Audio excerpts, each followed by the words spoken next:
जय भीम। साथियों, देश में यूजीसी 2026 के नए नियम आए हैं। पूरे देश के अंदर बड़ा भारी घमासान मचाया गया है। 4 लोग बंद कमरे में कुर्सियों पर बैठे हैं तो हमारे देश का महान गोदी मीडिया कह रहा है कि बड़ा भारी विरोध प्रदर्शन चल रहा है। सड़क से लेकर संसद तक हिली हुई है और यूजीसी बिल का भारी विरोध किया जा रहा है। देश का बड़ा तबका इसको लागू नहीं होने देगा। तो मैं उनसे कहना चाहता हूं कि ये 15वीं शताब्दी नहीं है, ये 21वीं शताब्दी है।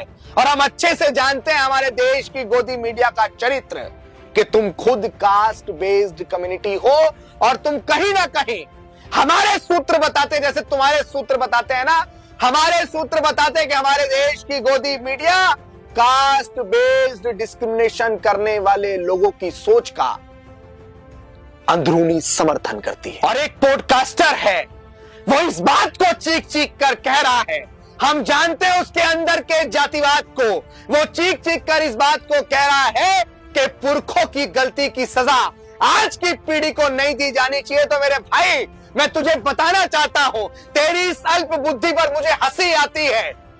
जहां समानता की बात आती है तुम्हारे पेट में बड़ा दर्द होता है। बड़े कौंधिया उठते हो ना तुम लोग।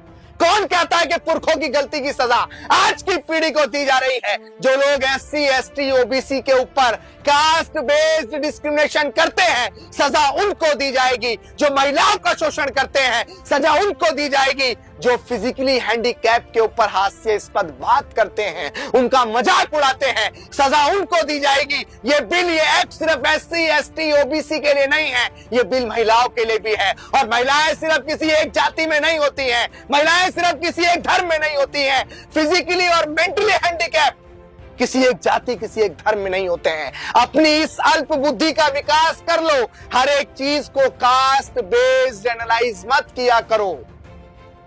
वैसे आप बहुत बुद्धिजीवी हो ना दोस्त, लेकिन तुम में इतनी समझ नहीं है।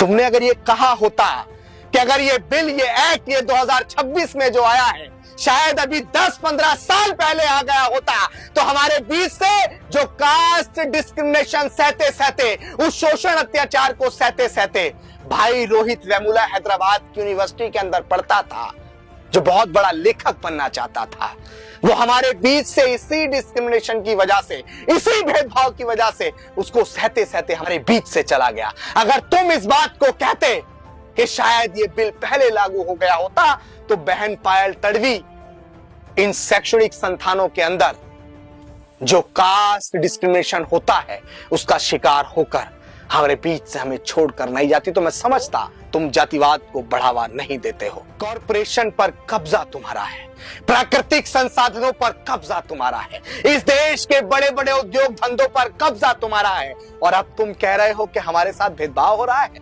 तुम्हारे साथ शोषण हो रहा है। तुम्हारे पुरखों की गलती की सजा आज की पीढ़ी को दी जा रही है। सच बात कहो ना यार, कि तुम्हारे पेट का वो उल्लू कौन दिया रहा है जो शैक्षणिक संस्थानों में टांग पे टांग धरकर बैठता है और एससी, एसटी, ओबीसी के बच्चों को कहता है इधर आ, पेटीज लेके आ, लेक्चर लेके क्या करेगा? तुम्हारी उस सोच में जब आज अंकुश लग रहा है तो बड़ा पेट में दर्द हो रहा है ना, बड़ा पेट में दर्द हो रहा है। अरे मैं कहता हूं कि ये फैसला स्वागत करने योग्य है। ये फैसला भारत को एक भारत बनाने के लिए है। जब इस देश की प्रकृति किसी के साथ भेदभाव नहीं करती है, जब इस देश का नेचर किसी को भेदभाव करने की इजाजत नहीं देता, तो हम इंसान आपस में भेदभाव क्यों करते हैं? आइए ना मिलकर इस देश को सोने की चिड़िया फिर से वही भारत बनाते हैं। और एक बात तमाम लोगों से कहूंगा कि इस यूजीसी बिल को बड़ी गहराई से पढ़िए। ये एससी, एसटी, ओबीसी के लिए नहीं है, ये महिलाओं के लिए भी है, ये पीडब्ल्यूडी के लिए भी है, ये फिजिकली हैंडीकैप के लिए भी है। जिसकी मेंटली हेल्थ ठीक नहीं है उसका मजाक उड़ाया जाता है, ये उसके लिए भी है।